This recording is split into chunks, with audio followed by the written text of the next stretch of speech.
Good morning students, welcome to online classes of mathematics. तो जैसे कि हम ग्रुप थ्योरी कर रहे थे, उसमें हमने कल ऑर्डर देखा था। जैसे कि पहले हमने देखा था ग्रुप का ऑर्डर क्या होता है। तो लास्ट लेक्चर में हमने देखा है किसी एलिमेंट का ऑर्डर क्या होता है। एंड उससे पहले हमने देखे थे कि कोई भी एलिमेंट लेंगे अगर हम ग्रुप का, जैसे कि ए लिया, उसकी कुछ ना कुछ पूर्णांक घातें हो सकती है a raised to power n। इसका मतलब a star a n times या n बार।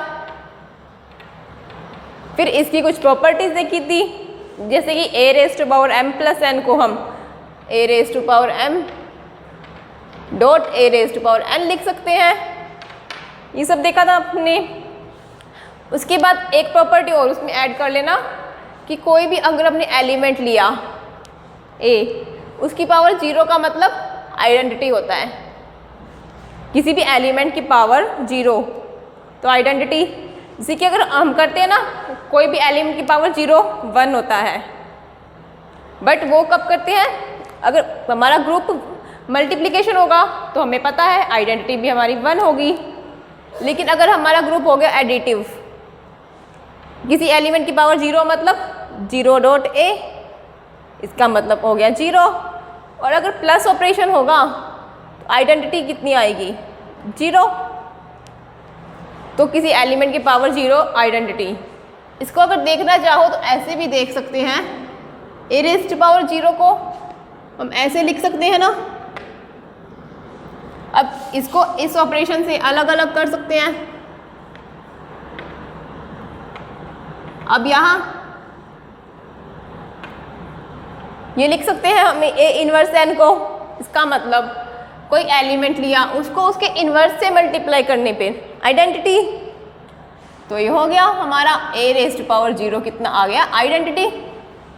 कोई भी एलिमेंट लिया ग्रुप का, ग्रुप है तभी आइडेंटिटी है ना, ग्रुप ही नहीं होगा तो आइडेंटिटी की बात ही नहीं कर सकते। कोई एलिमेंट लिया ग्रुप का, उसकी पावर 0 हमेशा आइडेंटिटी होती है। कि ये पॉइंट ऐड कर लेना है आपके लेक्चर में। कि इसके बाद हमने देखा था ऑर्डर। ऑर्डर के लिए सबसे पहले फाइनाइट ऑर्डर का एलिमेंट, अगर G ग्रुप है, उसके अंदर अगर एक ऐसा धनात्मक पूर्णांक मिल जाए, पॉजिटिव इंटीजर n, कैसा होना चाहिए, पॉजिटिव इंटीजर, जिसके लिए a कहाँ से था, G में से a raised to power n is equal to identity हो जाए। एक ऐसा, ज़्यादा भी मिल सकते हैं, एक मिल जाए तो क्या होता है, ये जो हमारा a एलिमेंट था फाइनाइट ऑर्डर का, परिमित कोटि का अवयव। इसके बाद हमने देखा था अगर जो हमारा n था ना, पॉजिटिव इंटीजर, अगर स्मॉलेस्ट उसके अंदर से ले, छोटे से छोटा धनात्मक पूर्णांक लें, जिसके लिए a raised to power n is equal to identity हो जाए। n क्या होगा, स्मॉलेस्ट, सबसे छोटा, जिसके लिए हमें आइडेंटिटी मिल जाए। तो क्या होगा, उस एलिमेंट a का ऑर्डर n होगा। एंड उसे हम n से शो करते हैं ऐसे। सो हमने जैसे q के लिए देखा था, q नोट के लिए 1 का ऑर्डर 1, क्यों, क्योंकि 1 की पावर 1 तो हमेशा 1 ही मिलेगी। और -1 का 2 करेंगे तो 1 मिलेगा ना, स्मॉलेस्ट 2 ही होगा, क्योंकि -1 की पावर 1 तो -1 ही मिल रहा है। हमें आइडेंटिटी चाहिए जो कि 1 है। इसका मतलब -1 का ऑर्डर 2। बाकी सभी एलिमेंट्स का ऑर्डर देखा था हमने इनफाइनाइट ऑर्डर, क्योंकि उसके अंदर कोई भी हमें n नहीं मिल पा रहा धनात्मक पूर्णांक, जिसके लिए ये कंडीशन होल्ड कर जाए। तो अब आपको ऑर्डर समझ आ रहा है अच्छे से कि एलिमेंट का ऑर्डर का मतलब। अगर जैसे कि हमने एक और एग्जांपल ले, जैसे हमने ग्रुप में क्या किया था, फर्स्ट एग्जांपल लिखा था ना हमने, ये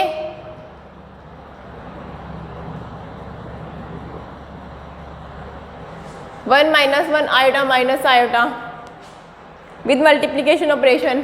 आयोटा क्या था, -1 की रूट। ये ग्रुप तो फाइनाइट ऑर्डर का था। हमने एग्जांपल भी लिखा था फाइनाइट ऑर्डर का ग्रुप कौन सा, ये। इसे हमने टेबल से दिखाया था कि ये ग्रुप होगा। अब हमें दिखाना है कि क्या एलिमेंट का ऑर्डर फाइनाइट है एंड देखना है कि किस एलिमेंट का ऑर्डर क्या है। अगर हमने 1 लिया, उससे पहले देखो आयोटा मतलब -1 की रूट एक कॉम्प्लेक्स नंबर होता है, सम्मिश्र संख्या। जैसे हम वास्तविक संख्याएं पढ़ते हैं ना, 1 2 1/2 √2, ये सभी रियल्स नंबर हैं। वैसे ही हमारा आयोटा होता है -1 की रूट, मतलब रूट के अंदर नेगेटिव साइन। जब भी रूट के अंदर नेगेटिव साइन आ गया, इसका मतलब वो हमारी सम्मिश्र संख्या है, कॉम्प्लेक्स नंबर। अब आयोटा कितना होता है? -1 की रूट। आयोटा स्क्वायर कितना होगा? मतलब -1 की रूट को -1 की रूट से मल्टीप्लाई 2 टाइम्स, तो रूट से स्क्वायर कैंसिल, तो कितना -1। आयोटा के क्यूब, आयोटा के क्यूब का मतलब हम लिख सकते हैं iota square dot iota. Iota square क्या था? -1 डॉट आयोटा, मतलब माइनस आयोटा। आयोटा की क्यूब, अब आयोटा के 4 का मतलब आयोटा की स्क्वायर डॉट आयोटा की स्क्वायर लिख सकते हैं। आयोटा के स्क्वायर -1 और ये आयोटा के स्क्वायर फिर -1, मतलब कितना आ गया? 1। ये हमारी सम्मिश्र संख्याएं थी ना, उसको हम देख रहे हैं कि क्या हो रहा है। आयोटा को -1, अभी हम ऑर्डर तो देखेंगे एलिमेंट का, उससे पहले ये चीज़ देख रहे हैं। एंड आयोटा स्क्वायर होता है -1, आयोटा की क्यूब माइनस आयोटा, आयोटा की 4 होता है 1, मतलब आयोटा की पावर 4 करने पर हमें 1 मिलता है। अब हम इसमें देखते हैं कि एलिमेंट का ऑर्डर क्या होगा। अगर हमने लिया 1, हमें क्या सेटिस्फाई करना है? मल्टीप्लिकेटिव ग्रुप है, आइडेंटिटी क्या है इसकी? 1। हमें चाहिए a⁴n = 1। मल्टीप्लिकेशन ग्रुप है तो यही सिंबल यूज होगा, नोटेशन। अब a क्या है? ग्रुप के एलिमेंट, मतलब चारों एलिमेंट को लेके देखेंगे हम कि क्या क्या ऑर्डर आता है। अगर हमने लिया a = 1, मतलब 1 की पावर कितनी करें कि हमें 1 मिल जाए? 1 की तो 1 पावर करने पर 2 3 कितनी भी पावर करें 1 ही मिलेगा, मतलब फाइनाइट ऑर्डर का एलिमेंट हो गया। एलिमेंट, हाँ ग्रुप भी फाइनाइट ऑर्डर का है, बट अब एलिमेंट पे बात कर रहे हैं हम। अब फाइनाइट ऑर्डर का हो गया तो जो स्मॉलेस्ट होगा n, वो क्या होगा? ऑर्डर उस एलिमेंट का, उस अवयव का। मतलब 1 की पावर 1 करने पर स्मॉलेस्ट 1 ही होगा ना। धनात्मक पूर्णांक लेने हैं, ऐसे नहीं कि 1 की पावर 0 बोलो। 0 पॉजिटिव इंटीजर नहीं है, 0 तो ना ही नेगेटिव है ना ही पॉजिटिव मानते हैं। सबसे छोटा धनात्मक पूर्णांक तो 1, मतलब 1 की पावर 1 कितना हुआ? 1। ऑर्डर ऑफ 1 आ गया 1। अगर हमने लिया a = -1, अब इसकी पावर करनी है हम, कितनी पावर करें? -1 की पावर 1 तो नहीं आ रहा, 1 वो तो -1 ही आएगा। -1 की पावर 2 करें तो कितना? 1 आ गया, मतलब ऑर्डर कितना हुआ? ऑर्डर ऑफ -1, धनात्मक सबसे छोटा 2, ऑर्डर हो गया -1 का 2। अब a = आयोटा, मतलब आयोटा की पावर कितनी करें? अगर आयोटा की पावर 1 तो आयोटा आता है, हमें क्या चाहिए? 1। आयोटा की पावर 2 करें तो आता है -1, अभी देख के आए हम, बट हमें चाहिए 1। अब आयोटा की क्यूब करें तब भी कितना आता है? Minus iota. अब इससे भी बात नहीं बनी, हमें तो सिर्फ 1 चाहिए। ठीक है, हम आगे और करके देख लेते हैं। आयोटा के 4 किया तो क्या आ रहा है? 1 आ रहा है ना आयोटा की 4 पे। हमें तो यही चाहिए, काम बन गया हमारा। हमें आइडेंटिटी 1 ही चाहिए। इसका मतलब जो आयोटा था स्मॉलेस्ट धनात्मक पूर्णांक, इन सभी पे तो किसी पे नहीं आया आइडेंटिटी 1। 4 पे आ रहा है 1, सबसे छोटा हुआ। हाँ आगे करेंगे तब भी आएगा, अब आयोटा के आगे करेंगे तो भी आएगा, बट स्मॉलेस्ट चाहिए। तो क्या मिला हमें? n की वैल्यू 4, मतलब ऑर्डर ऑफ आयोटा कितना हुआ 4। अब वैसे ही माइनस आयोटा के लिए देखें अगर ऑर्डर, तो माइनस आयोटा की पावर 1 तो वही एलिमेंट, माइनस आयोटा की स्क्वायर, माइनस आयोटा की स्क्वायर का मतलब -1 की स्क्वायर डॉट आयोटा की स्क्वायर, यही करते हैं ना, -2 की स्क्वायर। अब वैसे -1 की स्क्वायर तो 1 ही हो जाती है, बचा क्या 2 की स्क्वायर निकालते हैं। अब ये -1 की स्क्वायर तो 1, आयोटा की स्क्वायर -1, बट हमें 1 चाहिए। अब माइनस आयोटा की क्यूब, -1 की क्यूब डॉट आयोटा की क्यूब, -1 की क्यूब -1, आयोटा की cube minus iota dot minus iota, minus और माइनस प्लस, आयोटा आ रहा है लेकिन फिर हमें 1 चाहिए। चलो ठीक है, एक और ट्राई कर लेते हैं। माइनस आयोटा की 4, इसको क्या लिखेंगे -1 की 4 and iota raise to power 4। अब -1 रेज़ टू पावर 4 क्या हुआ, इसका मतलब 1, क्योंकि कोई भी नेगेटिव नंबर की इवन पावर तो क्या होती है, हमेशा पॉजिटिव ही आएगी। अब आयोटा की 4 तो अभी हम देख के आए हैं 1, मतलब हमें मिल गया 1 गुना 1 इज इक्वल टू 1, यही तो हमें चाहिए था, 1 चाहिए। Minus iota raise to power 4 1, order of minus iota कितना आ गया 4, सबसे छोटा धनात्मक पूर्णांक। अब हम सभी एलिमेंट का ऑर्डर निकाल लिया हमने, 4 एलिमेंट थे, 1 के लिए -1 आयोटा और माइनस आयोटा। इसका मतलब हमें अगर कोई भी ग्रुप दिया हो उसमें हम एलिमेंट्स का ऑर्डर निकाल सकते हैं। हम बता सकते हैं कि एलिमेंट्स फाइनाइट ऑर्डर के होंगे, परिमित कोटि के होंगे, या इनफाइनाइट ऑर्डर अपरिमित कोटि। अगर परिमित कोटि के हैं तो हम उसका ऑर्डर भी बता सकते हैं कि क्या होगा 1 2 3 या कुछ भी, बट होगा धनात्मक पूर्णांक, पॉजिटिव इंटीजर ही के। अब इसमें जैसे कि अब ऑर्डर अच्छे से क्लियर हो गया होगा, ऑर्डर की डेफिनेशन क्या होती है, ये एग्जांपल आज हमने नया देखा है कि अब एक बात देखो, अगर हम कहें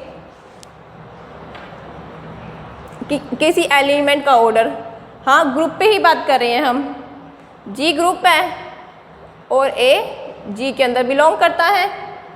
अब अगर हमने लिया ए एलिमेंट, उसका ऑर्डर हो गया n, तो हम क्या कहेंगे, किसी एलिमेंट का ऑर्डर n कब होता है, अगर उस एलिमेंट की पावर n करने पर हमें आइडेंटिटी मिले, तभी कहते हैं कि उस एलिमेंट का ऑर्डर हमें n होगा। अब ये पता चला अगर हमें एलिमेंट का ऑर्डर n है, इसका मतलब a raise to power n is equal to identity है। बट अगर a raise to power n is equal to identity है तो क्या हम कह सकते हैं कि उस एलिमेंट का ऑर्डर n होगा, कह सकते हैं या नहीं, नहीं कह सकते, नोट, ये इसको इम्प्लाई नहीं करता, ये समझ गए, ये इम्प्लाई करता है, इसका मतलब ये क्रॉस कट करने का मतलब ये इसको इम्प्लाई नहीं करता। क्यों नहीं करता, a raise to power n is equal to identity से हमें पता चल रहा है कि हमारा एलिमेंट जो a है परिमित कोटि का है, फाइनाइट ऑर्डर, लेकिन सब स्मॉलेस्ट लिखते हैं ना, स्मॉलेस्ट पॉजिटिव इंटीजर होना चाहिए। अब हम ये तो नहीं कह सकते कि जो हमारा n है वो स्मॉलेस्ट है या नहीं है। जैसे कि अगर हमें पता है एक element 1 raise to power 4 is equal to 1 आ रहा है, जो हमारा g था मल्टीप्लिकेशन ऑपरेशन के साथ है, तो आइडेंटिटी 1 रेज़ टू पावर 4 1 है, बट n क्या स्मॉलेस्ट होना चाहिए। क्या 4 यहाँ पर स्मॉलेस्ट है, नहीं, क्योंकि 1 की क्यूब 1 की स्क्वायर 1, सभी पे ही 1 आता है, स्मॉलेस्ट तो 1 हुआ ना। इतने बार से ये तो नहीं कह सकते हम कि ऑर्डर 1 का ऑर्डर 4 है, नहीं ना, क्योंकि 4 तो स्मॉलेस्ट नहीं है, सबसे छोटा धनात्मक पूर्णांक, छोटे से छोटा। यहाँ पर 1 है छोटे से छोटा धनात्मक पूर्णांक, इसका मतलब अब यहाँ पर हम कहेंगे कि ऑर्डर 1 है। तो a raise to power n is equal to E का मतलब ऑर्डर n जरूरी नहीं है। इसका मतलब हम ये कह सकते हैं ना, a raise to power n is equal to E होने का मतलब है कि जो एलिमेंट का ऑर्डर था वो n से छोटा होगा, n से छोटा।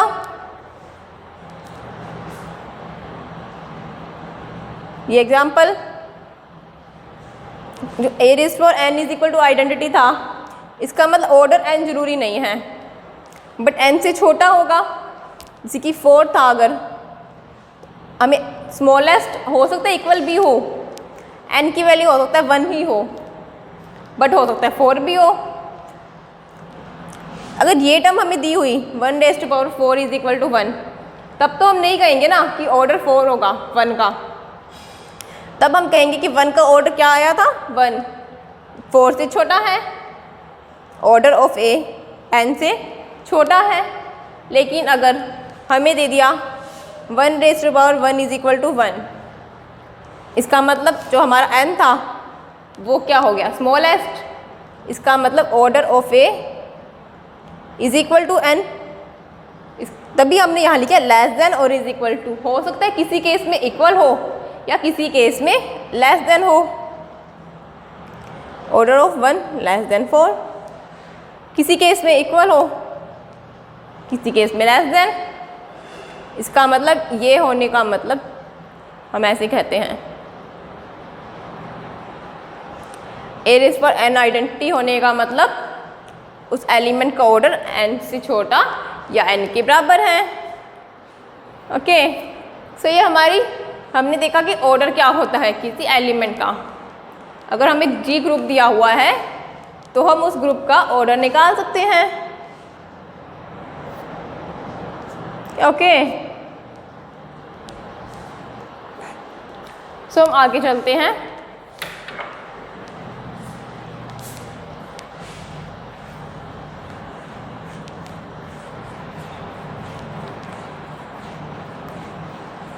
हमारी नेक्स्ट थ्योरम है कि आइडेंटिटी एलिमेंट ग्रुप है तो आइडेंटिटी तो होगा ही होगा। अब आइडेंटिटी एलिमेंट का ऑर्डर हमेशा क्या होगा 1। ये आपने ऑब्जर्व भी किया होगा, अभी हमने जो एग्जांपल्स करे हैं उन सभी एग्जांपल्स में आइडेंटिटी थी जो उसका ऑर्डर 1 ही आया था ना। अब इसको हम देख लेते हैं कि प्रूफ कैसे होगा। सिर्फ एग्जांपल से तो हम नहीं कह सकते ना कि वो ट्रू होगा। एग्जाम्पल से हमें आइडिया मिलता है कि वो हो सकता है, जरूरी नहीं है। ओके, सो हमारी नेक्स्ट थ्योरम 10th थ्योरम या बुक का नंबर 1.12। प्रत्येक ग्रुप में तत्समक आइडेंटिटी की कोटि 1 होती है। कोई भी ग्रुप हो, चाहे हमारा फाइनाइट ग्रुप, इनफाइनाइट ग्रुप, कैसा भी, कोटि ऑर्डर प्रत्येक ग्रुप की कोटि नहीं, प्रत्येक ग्रुप में आइडेंटिटी एलिमेंट या तत्समक आइडेंटिटी की कोटि 1 होती है।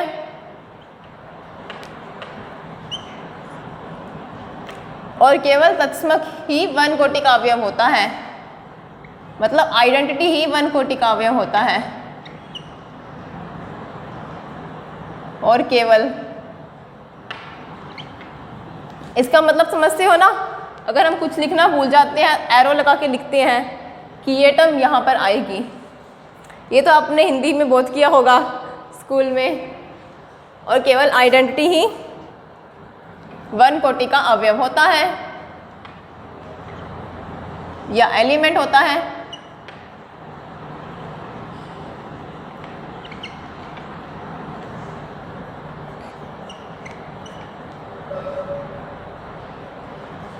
क्या मतलब हुआ, कोई ग्रुप है उसमें हम ऑर्डर निकाल सकते हैं एलिमेंट्स का। तो जो आइडेंटिटी होगी ना उसका ऑर्डर 1 होगा हमेशा ही।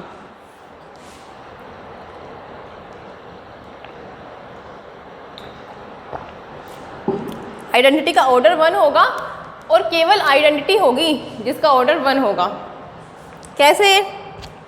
अगर हमने माना ई है हमारी ग्रुप जी की आइडेंटिटी,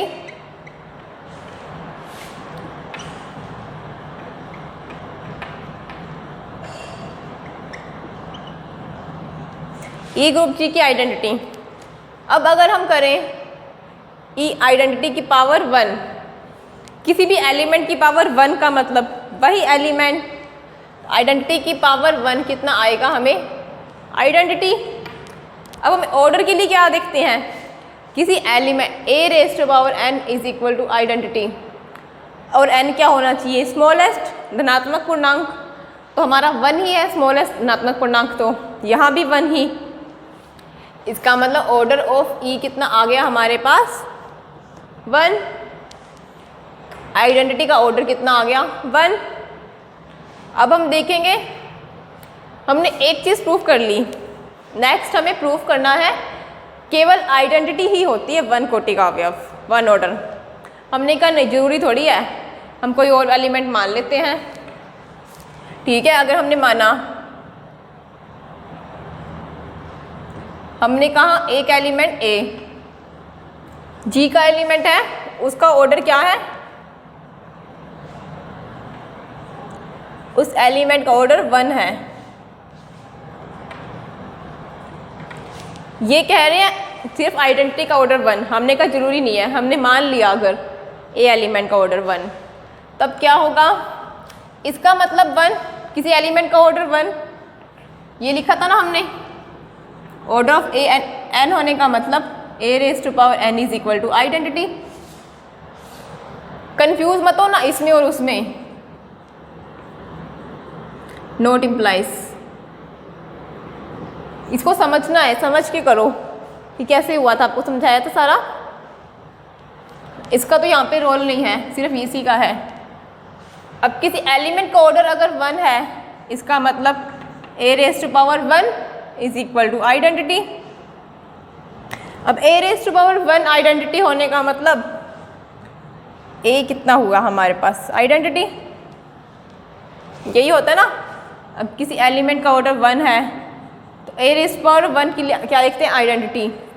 किसी एलिमेंट की पावर 1 होने का मतलब तो a क्या मिल गया? a आइडेंटिटी के इक्वल ही।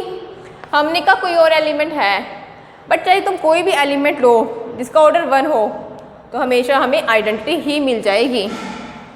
इसका मतलब केवल आइडेंटिटी ही होगी जिसका ऑर्डर 1 होता है।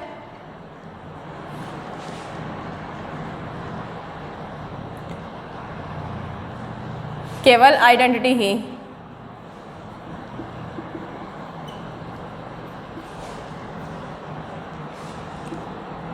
वन ऑर्डर या 1 कोटि का अवयव होता है।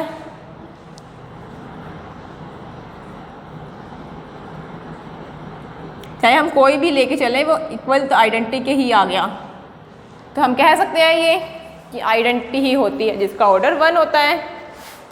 ओके, अब हम आगे देखते हैं। हमारी नेक्स्ट थ्योरम है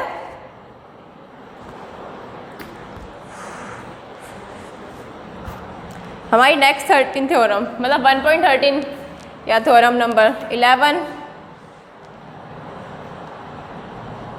हमारी नेक्स्ट थ्योरम क्या कहती है? किसी परिमित ग्रुप के, मतलब परिमित ग्रुप मतलब फाइनाइट ग्रुप, किसी परिमित ग्रुप के प्रत्येक अवयव की कोटि, प्रत्येक अवयव का ऑर्डर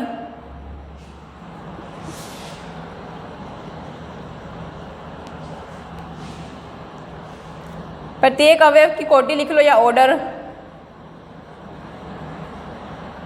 क्या होती है? परिमित, फाइनाइट एवं ग्रुप की कोटि से कम होती है।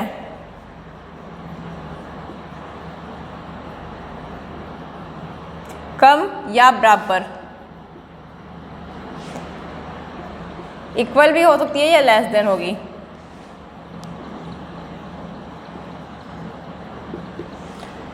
क्या थ्योरम है? कोई फाइनाइट ग्रुप था, उसके प्रत्येक हर एलिमेंट की कोटि परिमित होती है। अगर परिमित ग्रुप है, फाइनाइट ग्रुप है, तो उसके एलिमेंट्स का ऑर्डर भी फाइनाइट ही होगा। एंड क्या होगा उनका ऑर्डर? ग्रुप के ऑर्डर से कम या बराबर, जिसे हम ऐसे लिख सकते हैं, for all A belongs to G, प्रत्येक अवयव for all A belongs to G, order of A क्या होगा? Less than is equal to order of G. हर एलिमेंट की कोटि ग्रुप की कोटि से कम या बराबर, एक लेस देन और इज इक्वल टू के। इसको प्रूफ करते हैं।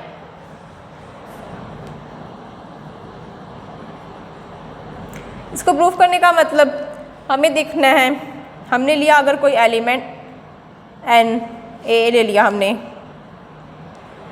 उसके लिए सबसे पहले ग्रुप भी क्या है? फाइनाइट। तो हमने कोई फाइनाइट ग्रुप लिया जी, एन ऑर्डर का ग्रुप है या एन कोटि का ग्रुप है, एन ऑर्डर का एक फाइनाइट ग्रुप, परिमित ग्रुप है।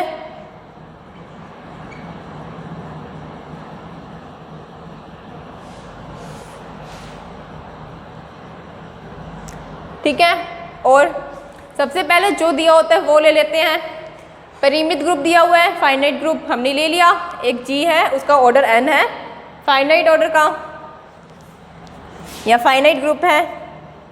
अब कोई भी एलिमेंट लिया हमने ए, जी में से अगर एक एलिमेंट ए जी में से है तो उसकी पावर करेंगे कितनी भी, ए रेज़ टू पावर 0 करेंगे, ए रेज़ टू पावर 1 करेंगे। ए रेज़ टू पावर 0 तो वैसे भी आइडेंटिटी ग्रुप में होगी। A raise to power closure property, A तो है ही, ए को हम लिख सकते हैं ए रेज़ टू पावर 1। अब क्लोजर प्रॉपर्टी लगाएंगे A square, A dot A square, अब A cube and so on, मतलब n टाइम्स कितनी भी बार मल्टीप्लाई कर सकते हैं उनको, तो क्या होगा? वो ग्रुप में होंगे सारे एलिमेंट जी में से ही। बट ये सभी तो क्या होगी? टोटल n+1 अवयव, n+1। इनकी संख्या कितनी है? n+1।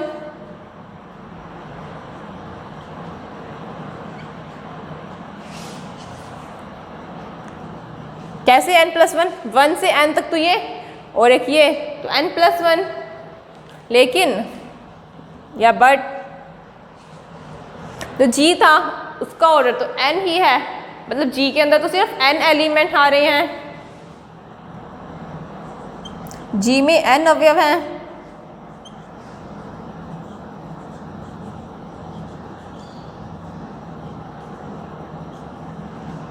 अब क्या पता चला यहाँ से कि ग्रुप का ऑर्डर कितना है? n। हमने माना हमें ए एलिमेंट लिया, उसके लिए हमें A raise to power n+1 मिल गया, A raise to power 0, A raise to power n तक। इसका मतलब n+1 हो गए टोटल एलिमेंट, बट ग्रुप में तो n ही अवयव थे, तो इनमें से किसी दो एलिमेंट को इक्वल होना पड़ेगा। सॉरी, वो दो एलिमेंट कोई भी हो सकते हैं, हो सकते ये हो, ये इसके इक्वल, कोई भी पता नहीं है हमें। अतः इनमें से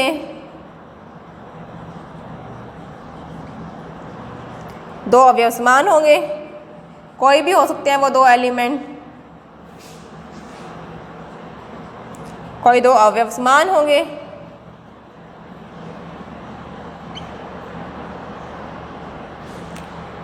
n+1 थे, बट जी में तो n एलिमेंट ही हैं, दो एलिमेंट समान। हमने मान लिया कोई भी दो एलिमेंट थे वो हमारे a raise to power i is equal to a raise to power j। Power है ना ये 2, 3 कुछ भी हो सकता है, हमने जनरल लिख दिया i और j। अब यहाँ हमने लिया है जो हमारा j था वो स्ट्रिक्टली लेस देन i, जे था आई से छोटा लिया है, स्ट्रिक्टली लेस देन, और जे आई से छोटा है, एन से तो दोनों छोटे ही हैं, ये और ये जो पावर है इनकी एन से छोटी, एन के इक्वल भी हो सकती है, हो सकता है ए रेज़ टू पावर एन और ए रेज़ टू पावर 3 इक्वल हो, या हो सकता है ए रेज़ टू पावर 0 और ए स्क्वायर इक्वल हो।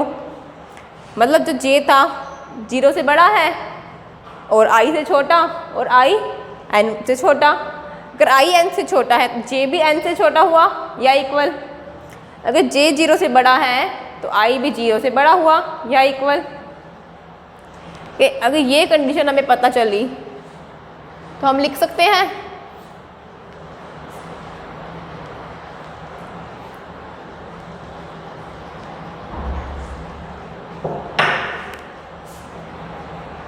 हम यहाँ लिख सकते हैं ना, a raise to power i is equal to a raise to power j. अब इसमें से दोनों तरफ माइनस कर सकते हैं, a raise to power j. ऐसे नहीं कर सकते क्या? अगर a raise to power j group का अवयव है तो ए इनवर्स जे भी होगा, क्योंकि उसका इनवर्स भी एग्जिस्ट करेगा। और क्या था यहाँ, जे आई से छोटा था, तो a raise to power i minus j, ये कितना था, मतलब ए रेज़ टू पावर 0। तो क्या होता है, आइडेंटिटी। किसी एलिमेंट की पावर 0 का मतलब आइडेंटिटी। अब अगर हमें क्या पता चला, a raise to power i minus j is equal to identity. अगर हम आई माइनस जे को ले लें एक symbol r, a raise to power r कितना हो गया, आइडेंटिटी। आर सिंबल लिया। अब देखो, अगर आई था हमारा एन से छोटा, जब आई ही एन से छोटा है उसके अंदर कुछ माइनस करेंगे आई में से, तब वो भी एन से छोटा आएगा ना। 5 8 से छोटा है, 3 5 से, 5 में 3 माइनस किया, वो भी तो 8 से छोटा ही आएगा। तब आई छोटा था एन से, i less than is equal to n था, तो आई माइनस जे तो और भी छोटा हो जाएगा एन से, मतलब r less than is equal to n. अब ये 0 से बड़े थे, आई 0 से बड़ा या इक्वल, ऐसे था ना, यहाँ पे स्ट्रिक्टली लेस देन। अब ये 0 से बड़ा या इक्वल है, तो अगर हमने आई माइनस जे किया तो वो 0 से स्ट्रिक्टली ग्रेटर देन हो जाएगा। मतलब आर क्या हुआ, 0 से स्ट्रिक्टली ग्रेटर देन। कैसे हुआ कि अगर हमने कहा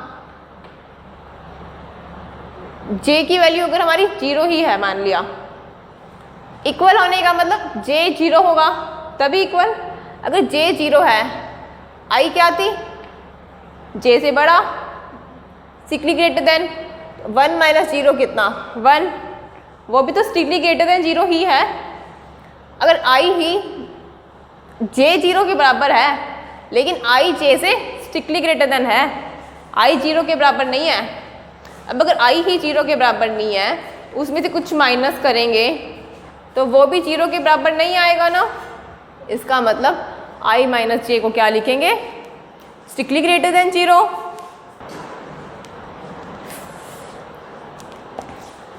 तो क्या हुआ, a raise to power r किसके इक्वल, आइडेंटिटी के इक्वल। जे आर की कंडीशन हमें मिल गई, strictly greater than 0 and less than is equal to n. अब हम ये कह सकते हैं ना, कोई एलिमेंट था ए रेज़ टू पावर आर किसके इक्वल, आइडेंटिटी के, तो ऑर्डर ऑफ ए कितना होगा, यही कहते थे ना। अगर a raise to power r identity के इक्वल है तो उस एलिमेंट का ऑर्डर हो सकता है आर हो या आर से कम हो, तो order of a less than is equal to r हो गया। उस एलिमेंट का ऑर्डर आर से कम या बराबर हो गया।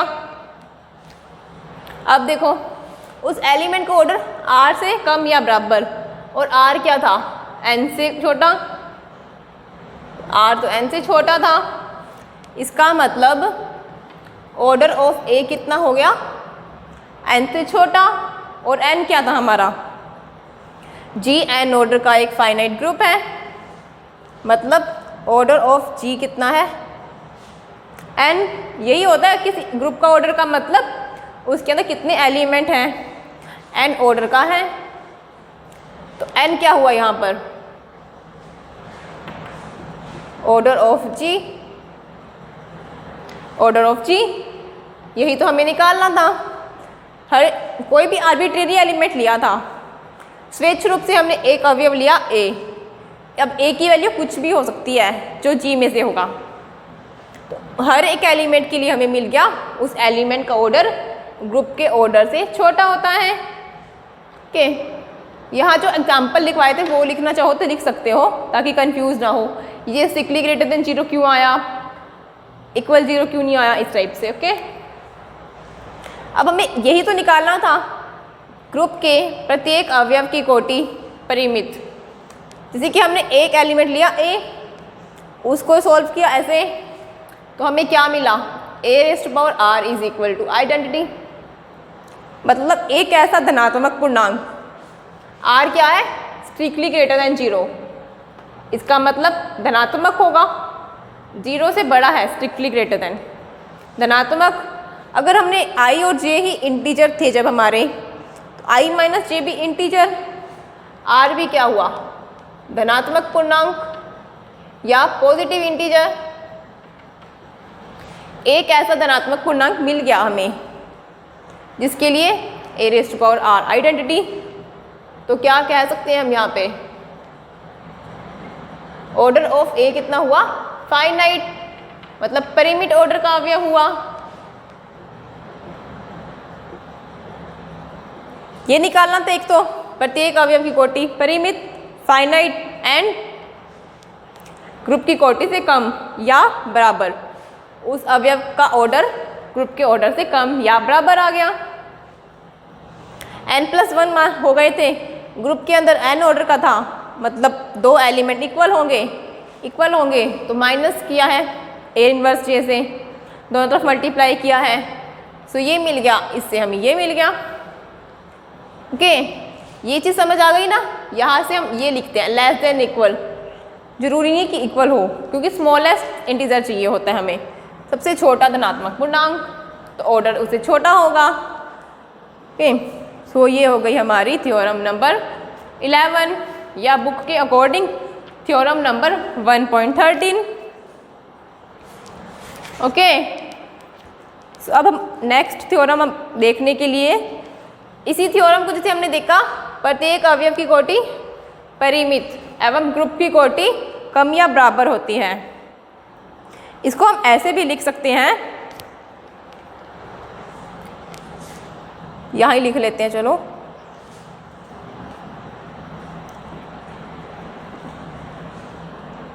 यदि G n कोटि का ग्रुप है या n ऑर्डर का ग्रुप है तो प्रत्येक a बिलोंग्स टू G के लिए एक ऐसा धनात्मक पूर्णांक या पॉजिटिव इंटीजर